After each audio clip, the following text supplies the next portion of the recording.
C'est ici que l'aventure commence.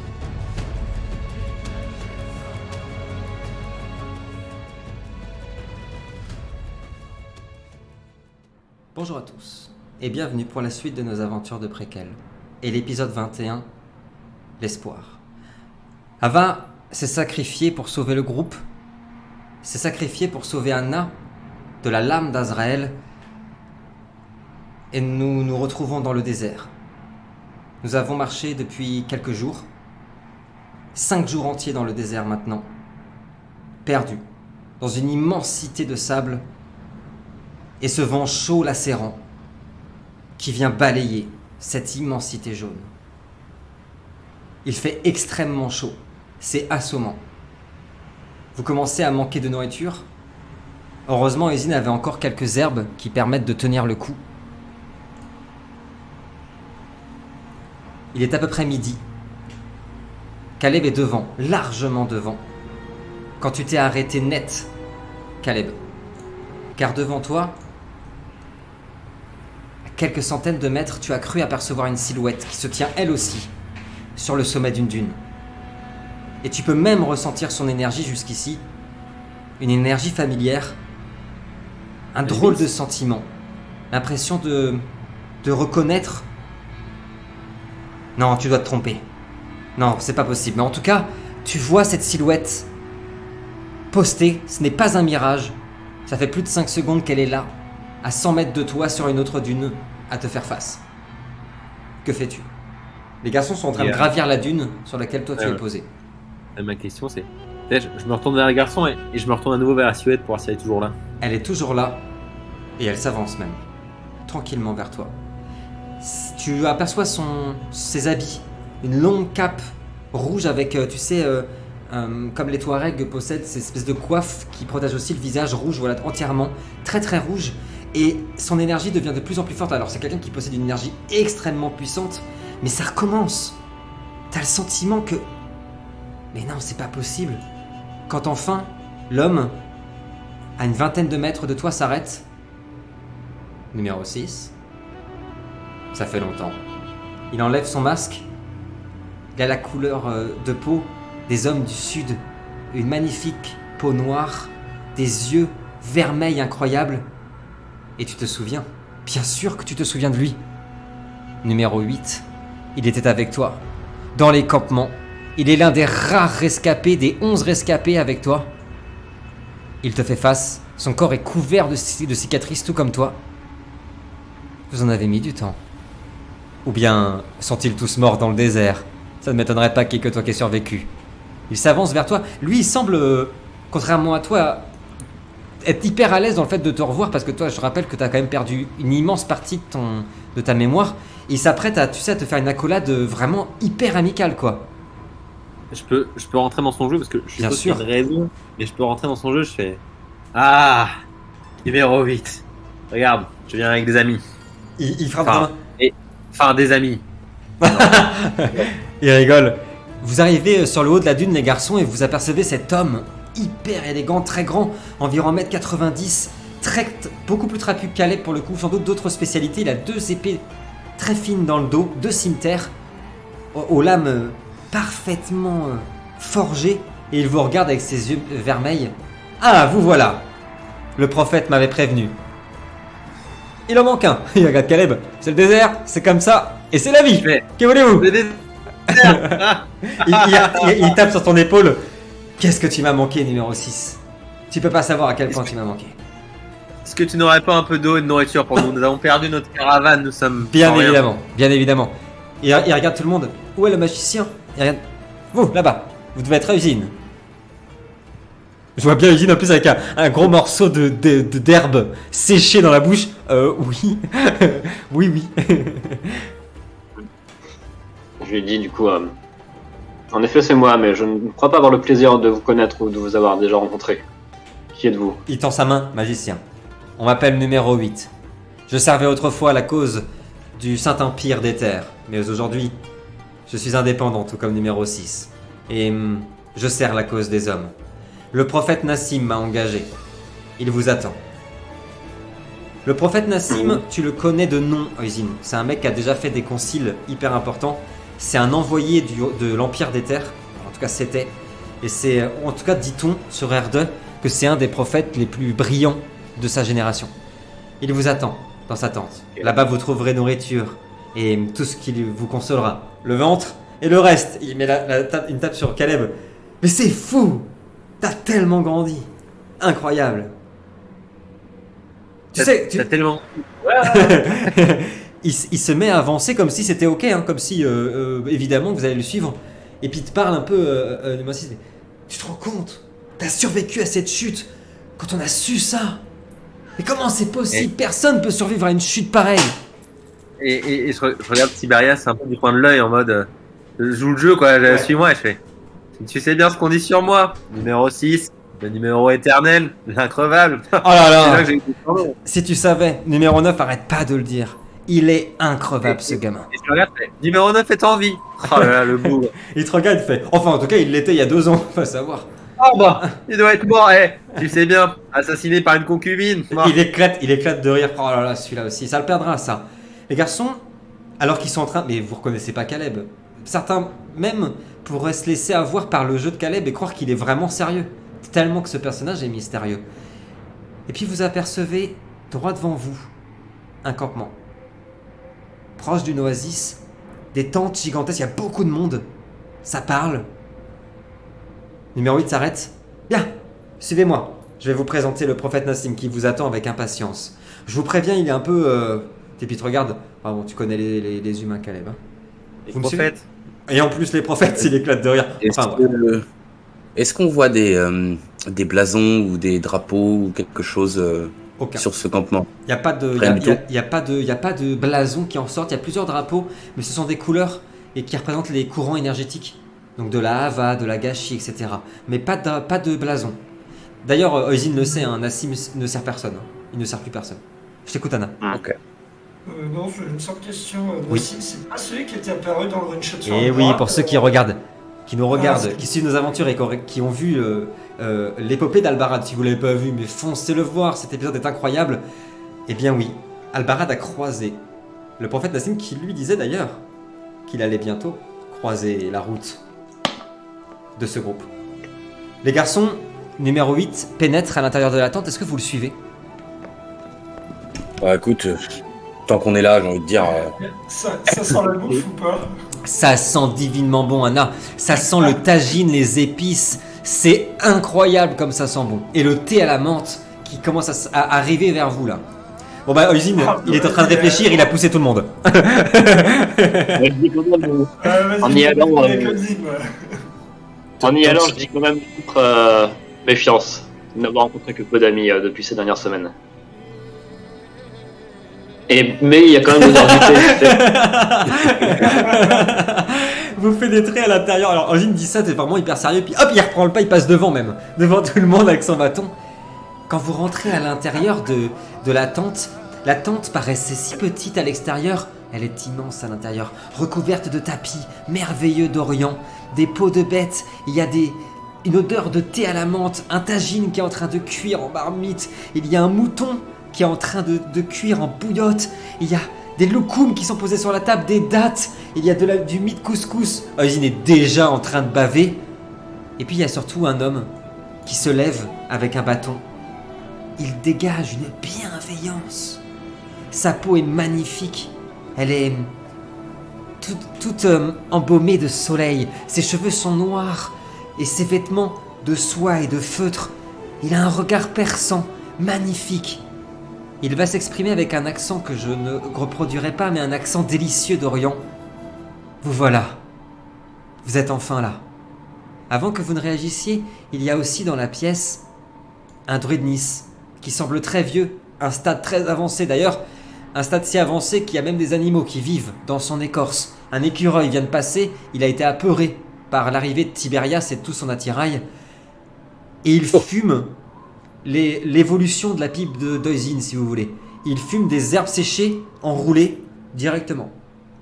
Ça dégage. Oh. Voilà, l'équivalent d'un sachet d'herbe d'Oisin, il le fume en un coup. Et il est là avec ses yeux, son corps est entièrement fait d'écorce, il est immense, il fait 2,10 m. Ouais. Salut la compagnie.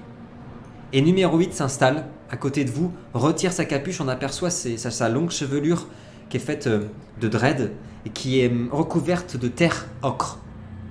Les garçons, répondez-vous à ces salutations.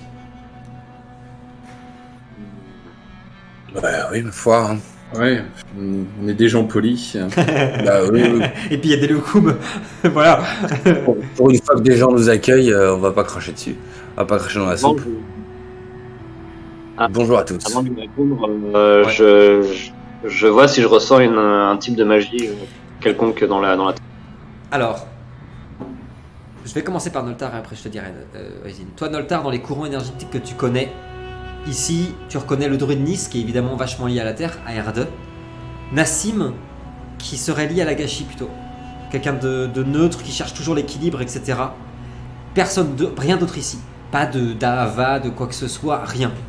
Et c'est d'ailleurs assez neutre, assez apaisant.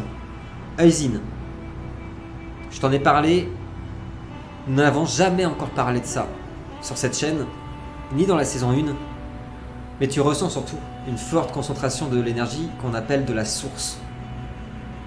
On en parlera beaucoup plus longuement dans la saison 3 et dans un one-shot qui arrive très prochainement, qui concernera l'histoire d'Oisin. La légende raconte que les magiciens viennent de la source, qui sont nés de la source. Nassim approche, ce sera le seul qui va faire l'effort d'approcher vers vous et de vous serrer la main, mais très maladroitement, comme s'il savait pas trop bien faire. Je vous en prie, installez-vous. Prenez ce que vous voulez. Nous avons préparé ce repas pour vous. Vous devez être exténué. Oh oui. Vous avez remarqué... C'est j'avoue. Et du coup, je m'installe. Je lui sers la main aussi. Hein. Ouais, J'ai pas dit bien que sûr. je mais oui, je dis bonjour. Et je m'installe. Oisin, t'as remarqué d'ailleurs que au moment où vous vous installez, il a fait une caresse dans le dos d'Anna. Il a un grand sourire, comme s'il était super content de la voir. Mais vraiment... alors vous connaissez Oisin, vous avez tous compris qu'il depuis le début de cette aventure, il est hyper protecteur avec Anna, mais là, c'est pas comme d'habitude. Ça te dérange pas, c'est vraiment de la pure bienveillance. Il est hyper heureux de la rencontrer. Ok.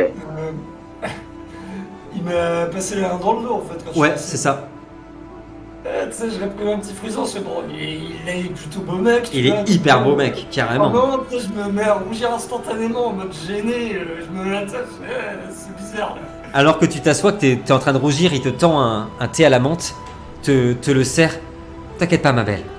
T'es ici chez toi. Je t'en prie. Tout le monde s'installe? Moi, je m'installe un peu à l'écart avec numéro 8, en Ouais. mode le mercenaire un peu hors sujet, tu vois. Il sort alors les pipes d'éther. C'est ouf parce que tu vas t'en souvenir, hein. Tu t'en souviens complètement.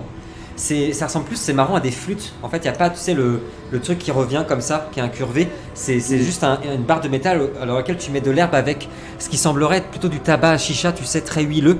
Il en prépare une, fume une taffe dessus, te le passe. J'en reviens pas. Ça fait combien d'années, numéro 6?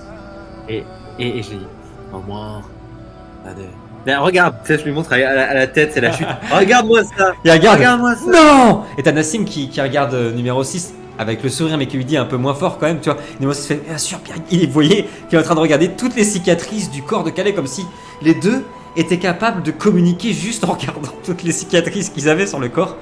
Les garçons, je vous écoute. Ouais, pardon, vas-y Caleb. Et encore un peu, tu sais, parce que j'arrive pas à savoir le vrai du faux, si le mec est avec nous, contre nous, est-ce que machin. Et je lui dis, mais comment t'as fini dans ce trou perdu? Combien ils t'ont payé encore? Ouais, combien?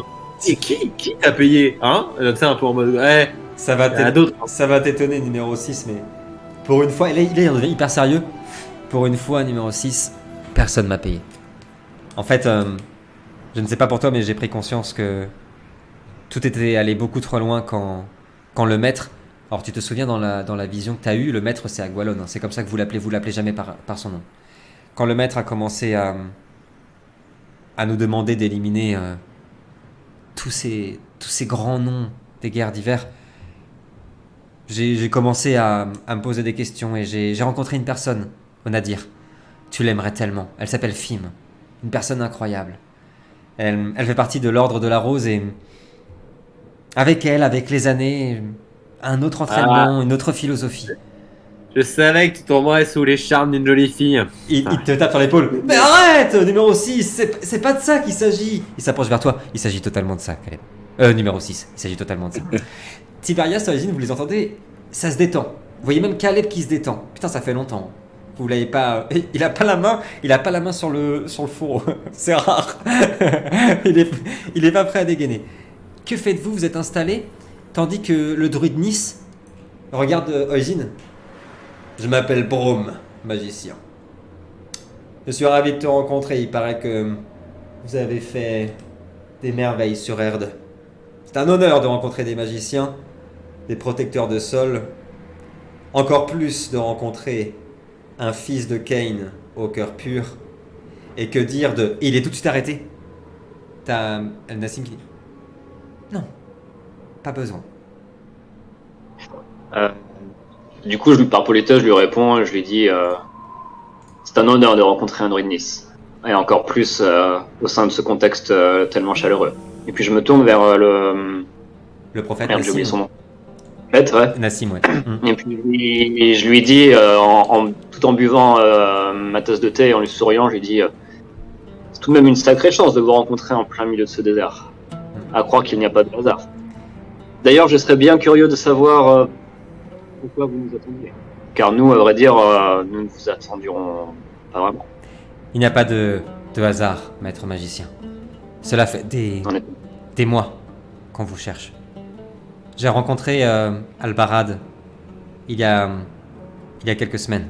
C'est lui qui m'a mis sur votre piste, à vrai dire, sans vraiment le vouloir. Je vous cherchais. J'ai longtemps fouillé ces déserts. Et numéro 6 m'a convaincu que vous finiriez par arriver. À vrai dire, nous attendions que votre mission avec le portail soit terminée. Mais non, magicien, il n'y a pas de hasard, nous vous attendions. Mais je pense que vous vous en doutiez. Je sais que vous avez vécu des choses dures et qu'il va être difficile pour vous maintenant de nous faire confiance. Mais nous ne voulons aucun mal, bien au contraire. Nous sommes là pour vous apporter des réponses et pour vous aider. Votre cœur, votre parole me semble pure. J'ai donc envie personnellement de vous faire confiance, en tout cas dans les premiers temps. Mais vous comprendrez peut-être notre réticence et notre méfiance si vous saviez ce que nous avons vécu ces derniers temps. Bien sûr. Quoi qu'il en soit, et je pense parler au nom de tous mes amis ici, nous vous remercions énormément pour cet accueil que vous nous faites et pour cette boisson et cette nourriture que vous nous offrez. Nous ne pouvons imaginer, même avec le plus grand effort, tout ce que vous avez vécu. Non, ça on ne le peut. Mais cette nourriture est pour vous. Et vous trouverez ici, le temps d'un repos, d'une nuit ou de 9, une maison et des amis. Tiberias, est-ce que tu veux dire quelque chose, faire quelque chose?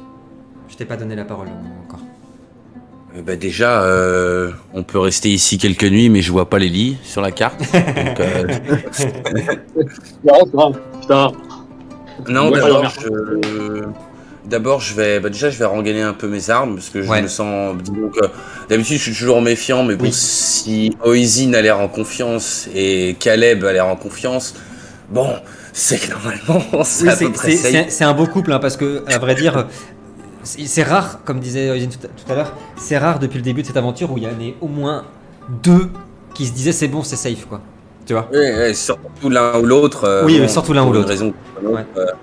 Donc moi je vais d'abord balayer toute la pièce du regard un peu par curiosité Ouais. et après je vais me diriger à la table avec les numéros 6 et 8. Ok, ça marche.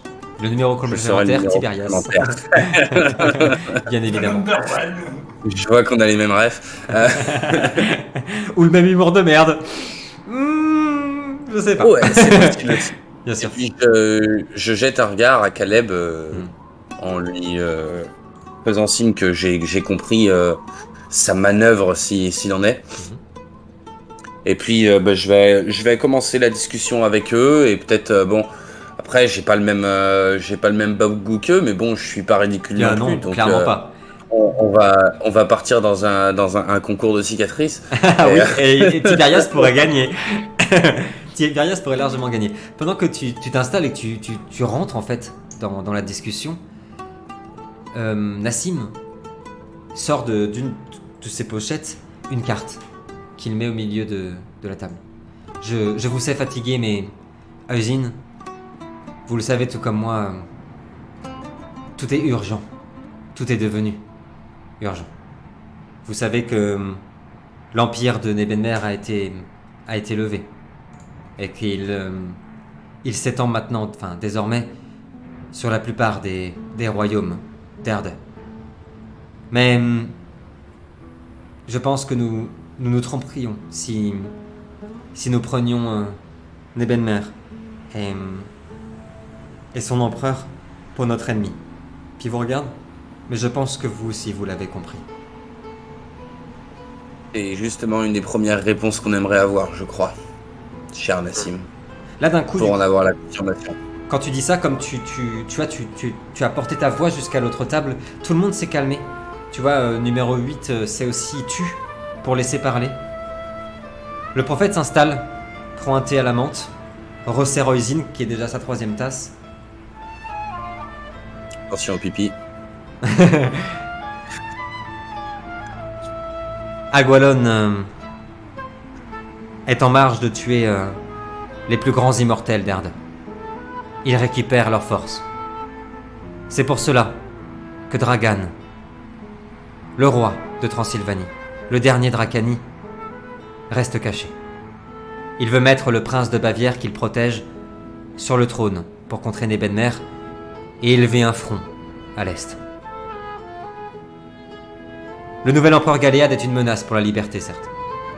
Mais il œuvre pour un projet. Celui de nous défendre contre les dieux sombres.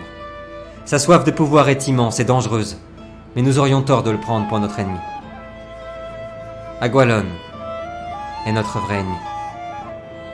Il a réveillé Kupala. Dès qu'il dit ça, Eusine vient de pouffer dans sa tasse. Les garçons, je sais pas si vous vous souvenez de l'histoire d'Eusine qui vous avait raconté sur les dieux sombres dans l'épisode des moulins chantants. Et vous avez parlé des frères, en gros, de l'Umbra. Kupala, c'est le nom du dieu de la guerre, le premier dieu, le dieu primordial, le dieu du chaos, de la destruction, qui n'aime rien ni personne, et qui en effet, selon les légendes, dort dans un volcan en Transylvanie.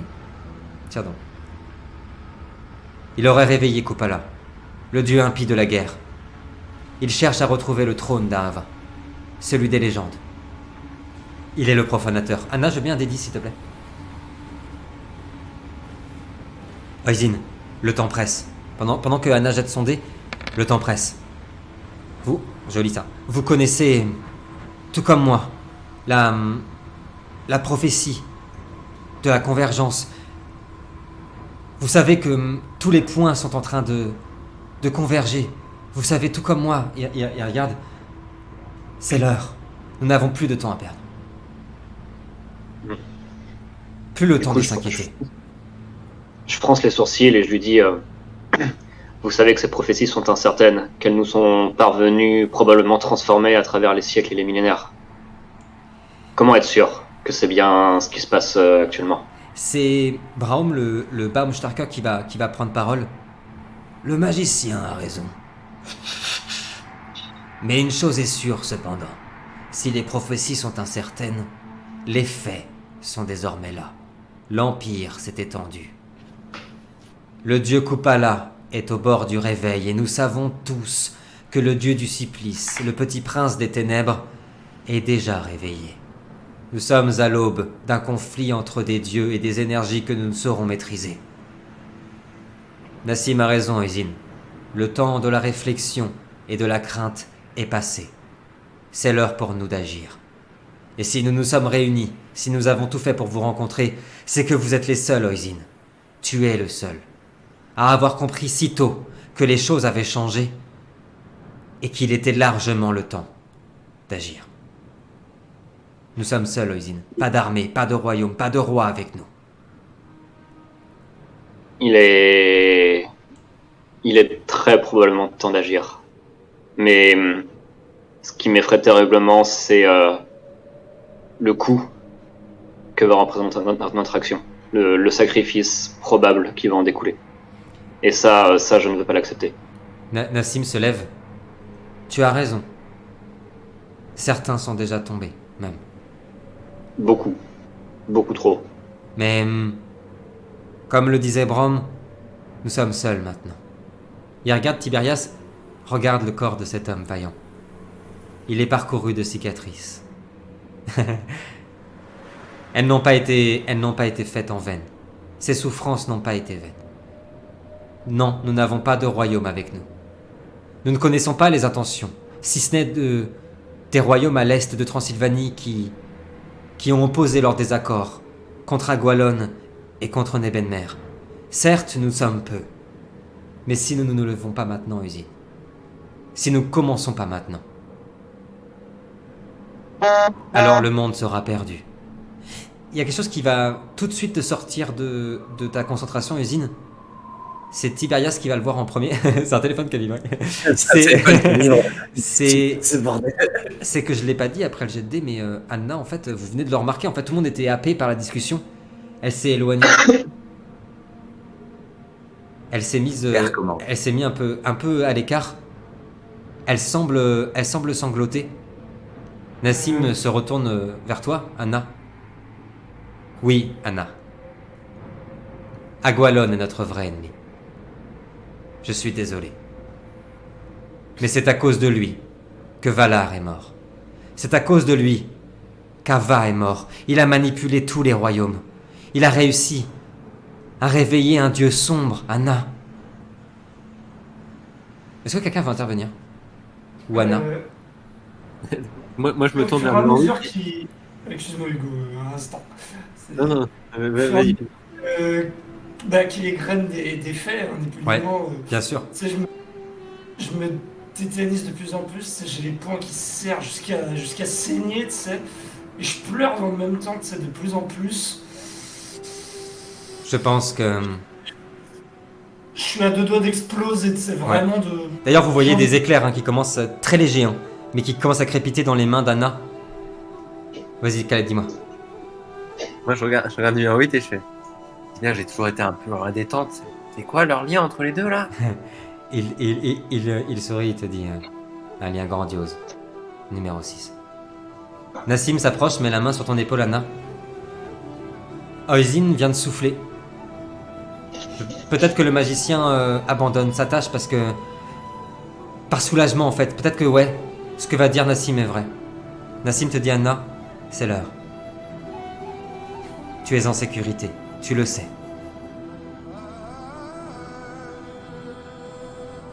Que fais-tu, Anna? Une invitation, en gros. Oui, c'est une invitation.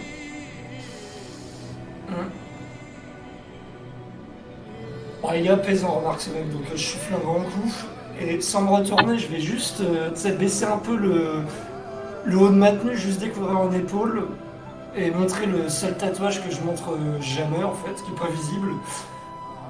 On voit un corbeau rouge et un corbeau noir enlacé. Tu vois, qui s'enlace, tout simplement. À partir du moment où tu fais ça, Anna, vous voyez des éclairs qui parcourent son corps et qui vous traversent tous, sans vous faire aucun mal, au contraire même. Alors qu'Anna, grâce à son don, va vous embarquer dans son passé, dans son histoire, pour une révélation extraordinaire. Nous sommes dans les ruines d'une chapelle. Le froid y est glaçant. La neige recouvre tout, même les cœurs et l'espoir. Le ciel est couvert d'un manteau d'obscurité terrifiant. Nous sommes quelque part sur Erde, à la toute fin des guerres d'hiver. Une jeune femme au courage inébranlable s'apprête à accoucher, entourée par des protecteurs. Il s'agit de la reine Lily, reine de l'Ouest et des porteurs de feu. Son cœur est meurtri, car si elle s'apprête à mettre au monde le fruit d'un amour incommensurable, elle sait son mari dans le plus grand des dangers. Là-haut, au nord du monde, son âme sœur Albarad combat le dieu moqueur et les ombres. Et tandis que le vent souffle en assaut meurtrier sur le monde, la reine Lily entame le douloureux travail. Des cris, du sang, la peur même. Voici votre fils, ma reine. le petit prince héritier. Bonjour, petit prince. Agualon. Et la reine embrassa l'enfant. Puis les douleurs reprirent. Les protecteurs, inquiets, s'attelèrent au plus vite. Quand votre petite fille, ma reine, la princesse de l'Ouest. Bonjour, mon ange. Mon amour. Anna. Notre regard s'évapora alors, laissant la jeune reine et ses deux nouveau-nés au milieu des cendres et des ruines du monde. Et dans la tempête de neige, nous nous y noya, avant de ne récupérer la vue des années plus tard. Quelque part, sur une île isolée du monde, Albarad et Lily y élèvent leur enfant dans un paradis coupé du monde, dans une bienveillance certaine. Ils leur enseignent les arts, les histoires, la politique, les secrets du cœur, les erreurs du passé, les dieux et les héros de leur temps. Le petit garçon se rêve déjà de la destinée des plus grands et maîtrise l'art de la poésie comme nul autre. Il a la force de son père et la fougue de sa mère, tandis que la petite, douce mais sauvage, préfère la compagnie des esprits de l'île. Elle a les yeux de son père et l'âme de ses ancêtres à ses côtés. Pendant des années, ils grandiront là, dans une famille à l'amour inconditionnel, jusqu'au jour où chacun d'eux décida de leur destin. Notre regard s'évapore enfin, une dernière fois, dans les nuages gorgés d'éclairs et de salines du bord du monde, quelque part sur les océans azurs, là où la liberté est reine, où les courants guident les cœurs libres en peine. Une jeune femme au cœur d'or se tient droite, fixant l'horizon de ses yeux d'ébène. Elle a choisi l'océan comme terre, le monde comme royaume, le libre comme horizon. Et sur son tapis d'azur, elle rêve de normalité. Elle rêve d'aventure, de rencontres, d'humanité. Loin du destin des reines et du destin des rois. Loin du tracas et de l'austérité des murs de pierre des châteaux. Alors c'est toi, Anna. Alors voilà ton secret. Princesse. Fille du dernier roi de l'Ouest. Princesse d'Ahava. Les garçons, quand vous revenez à vous, Oisin en premier, nous allons pouvoir dire aussi, depuis le début, Oisin connaissait le secret d'Anna.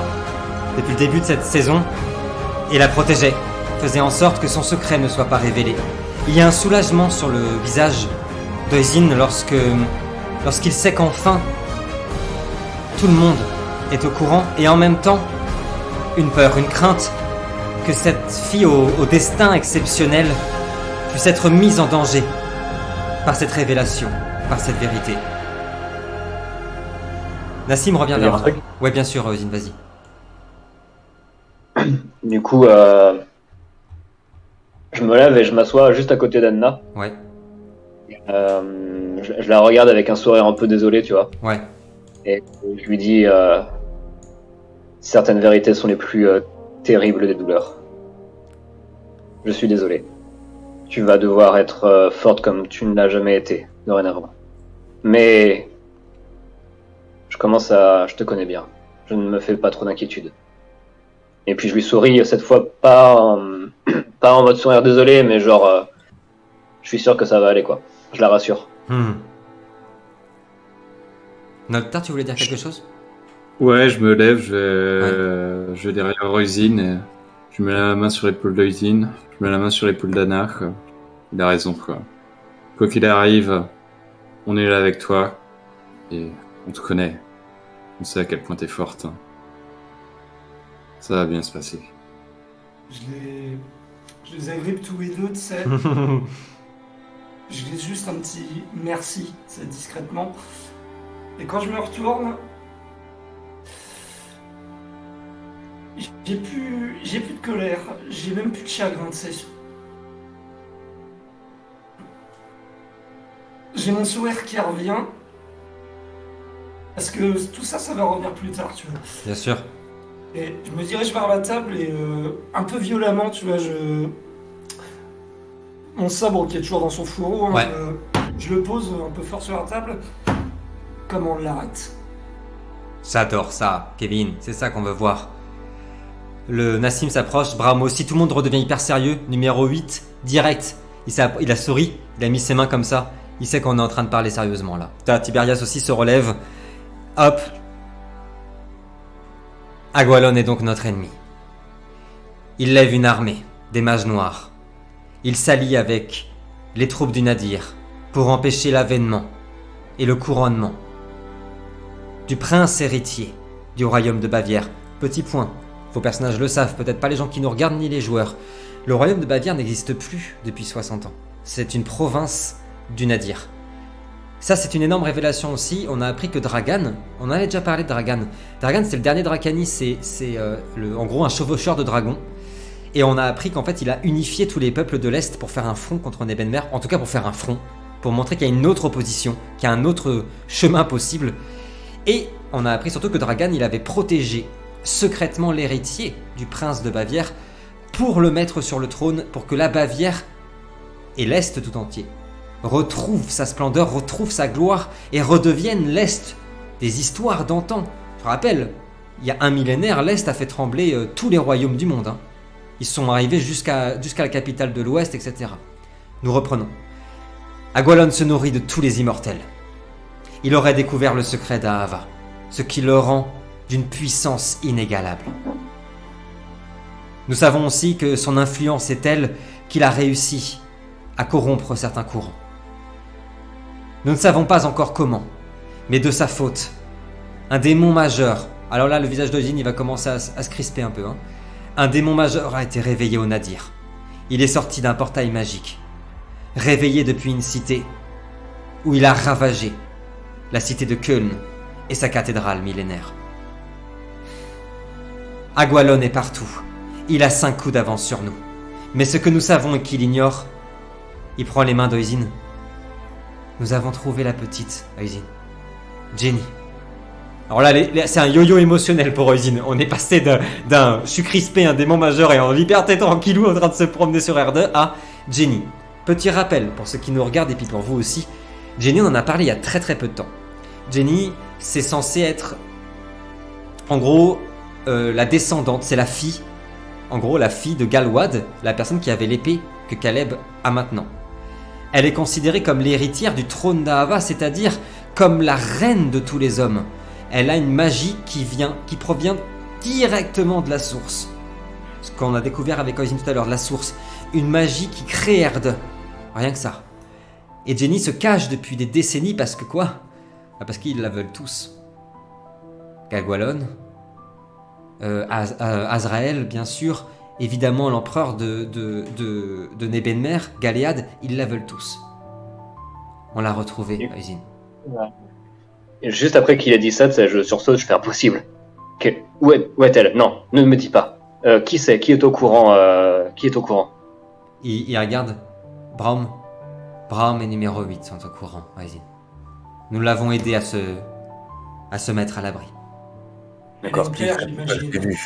Alors, Il est très important que personne d'autre ne soit au courant à la fois de son existence et de l'endroit où elle se cache. tu as raison, Oisin. Il s'est passé exactement ce qui vient de se passer là. Tout le monde c'est une grosse nouvelle, tout le monde a un peu parlé en même temps. Du coup, il se retourne vers toi, Tiberias. Qu'avez-vous dit, Tiberias? Je l'ai vu. Tu te souviens, Oisin, quand je t'en avais parlé? La petite fille dans la forêt. Avec ses cheveux blonds. Tu m'avais dit que c'était un rêve, non?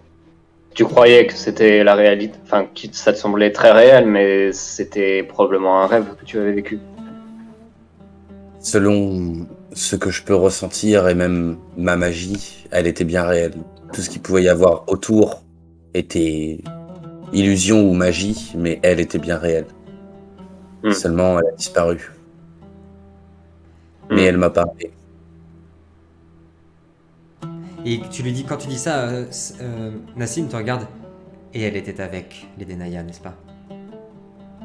Exactement. Il nous a aidés à la protéger. Ça peut peut-être être un point pour te rassurer, Oisin. Parce que même si c'est vrai, la savoir avec des gens inconnus, c'est pas du tout rassurant. Hein. Savoir que peut-être que les Denaya étaient dans le coup, bon.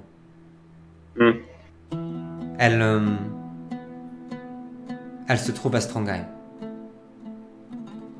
la capitale de Bavière. Évidemment. Elle y est en sécurité, car elle a retrouvé quelqu'un qui lui tient très très à cœur. Albarad, ton père Anna, est en route pour Strongheim. D'ici l'aube, il aura retrouvé Jenny. Elle sera en sécurité un temps, mais vous devez absolument la retrouver. Nous nous chargerons du reste. Oisin, écoute-moi. Tu te souviens de ces légendes? Ce trône d'Aava. Tu en as entendu parler, toi aussi. Nous allons nous en occuper. Nous allons partir au nord, au niveau du fleuve d'argent, rejoindre les Haki. Avec les Denaya, nous arriverons à les convaincre de se joindre à nous. De joindre leur magie, leur savoir, leur sagesse, pour retrouver, avant Agualon, cette relique du passé. Pendant ce temps-là, ce dont nous avons besoin, Usine, c'est que vous mettiez cette... Il allait dire Salwa, le nom originel de cette petite. Que vous mettiez Jenny en sécurité. Agualon ne tardera pas à le savoir. Il n'y a aucun endroit sur cette terre où se cacher. Tu le sais. Le seul moyen de la protéger, c'est qu'elle soit entourée de gens bienveillants comme vous. Comment la mettre en sécurité à ce moment-là? Protégez-la, Tiberias, comme vous avez protégé Anna, Caleb, Ozin, Noltar et Ava. Protégez-la jusqu'à ce que nous trouvions le trône. Une sacrée mission, vous me confiez là. Ozin a raison. Mais Il y aura des j'ai même pas réussi à sauver les premières, donc pas tous, du moins. Ouais, du coup, Mais je je ferai suis de quand mon même. mieux. Dis-moi, Je Ozin. suis un peu pas sceptique, mais j'ai du mal à. Enfin, je pense pas qu'on puisse y arriver.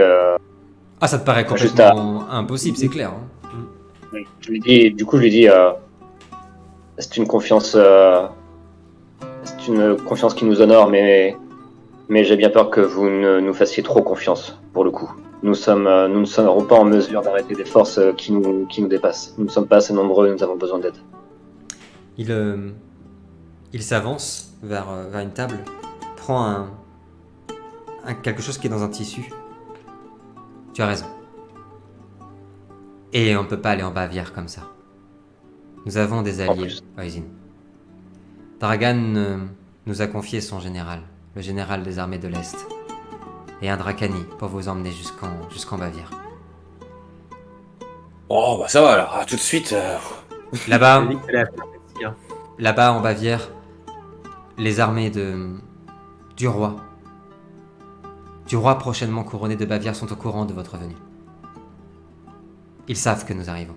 Ils savent que vous arrivez. Regarde, Usine. Il déplie un mouchoir. C'est la gemme du bâton de Draoï, ton vieil ami. Lui, il n'aurait pas donné sa confiance à n'importe qui. Tu connaissais le vieux Draoï. Il me l'a confié. Et la gemme là. Ouais, c'est ça, De- la gemme de son bâton. C'est pas la même que toi, hein. Toi, c'est pas celle de Draoï que tu as. Oui. Ouais, C'est celle de Draoï. mais c'est celle de Draoï. Que Draoï. Là, ça me perturbe. Je me demande comment il l'a récupéré. Il te l'attend. Il savait que nous serions amenés à nous croiser. Il avait confiance en moi, tout comme il avait confiance en toi. Je sais, et Ozin a raison, que si vous acceptez de cette mission, il y aura certainement de nouveau des sacrifiés.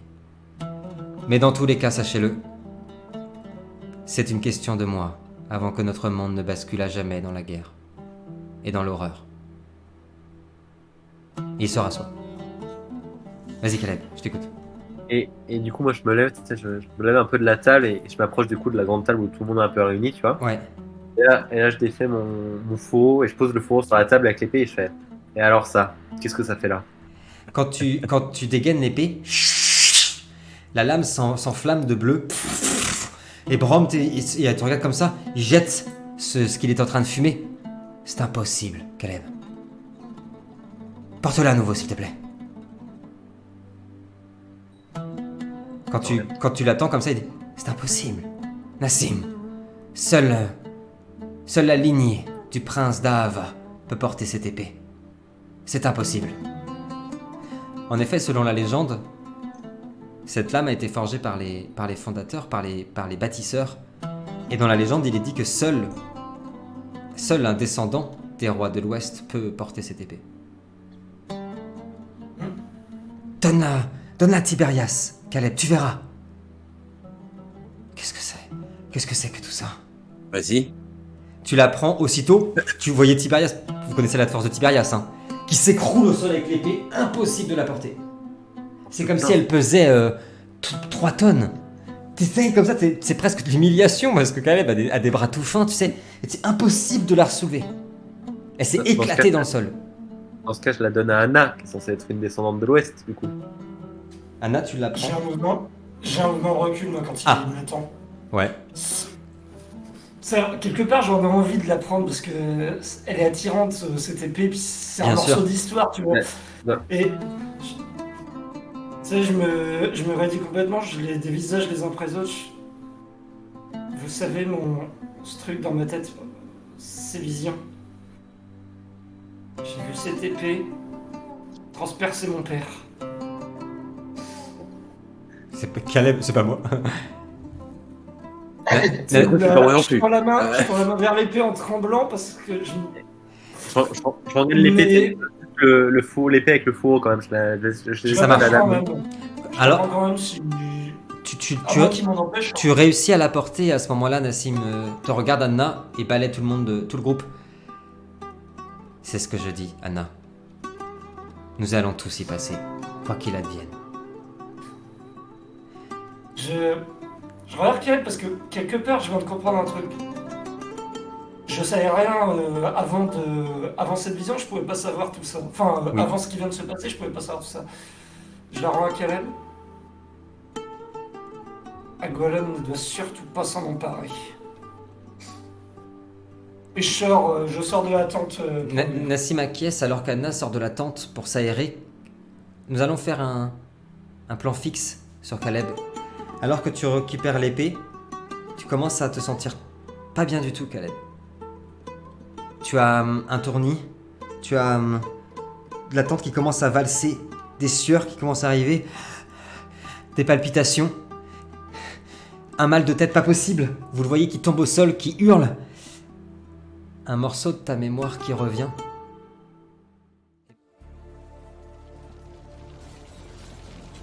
Nous sommes quelque part au nord du monde. Un petit village de pêcheurs est en proie aux flammes. Des corps gisent sur le sol et du sang recouvre la neige et s'imprègne dans le sol de givre. Scylla se tient là, épée à la main. Son visage est couvert du sang de ses ennemis, son corps parcouru d'échymoses et de blessures. À ses pieds, des soldats d'Agwalon, les corps brisés. Ils ont été vaincus par la princesse. Agwalon fait face à la princesse de l'Ouest. Des hommes portant des masques entourent la jeune femme qui semble protéger un jeune enfant derrière elle. Oui, cet enfant, ses yeux, c'est Caleb. Il pleure, se cache derrière sa mère. La princesse s'engage dans un combat désespéré, tranche la gorge d'un premier serviteur, transperce de part en part un deuxième, avant de ne s'attaquer à Agwalon lui-même. Après une passe extraordinaire, où la vaillante héritière de l'Ouest blessa le mage noir à la jambe, elle fut projetée à plusieurs mètres par sa magie destructrice. Et tandis qu'elle hurlait, de rage et de douleur, les serviteurs masqués prirent l'enfant et l'emportèrent avec eux dans les ténèbres. Tu es faible, Scylla. Tout comme lui. Tout comme mon père. Je ferai de cet enfant une arme. Je lui donnerai la destinée qu'il mérite. Adieu, Scylla. Et Agwalon disparut à son tour dans les ténèbres. Dans la fumée ardente du village, notre regard s'évapora, tandis que les cris de cette courageuse mère résonnaient à jamais dans tout le nord, et surtout Ered.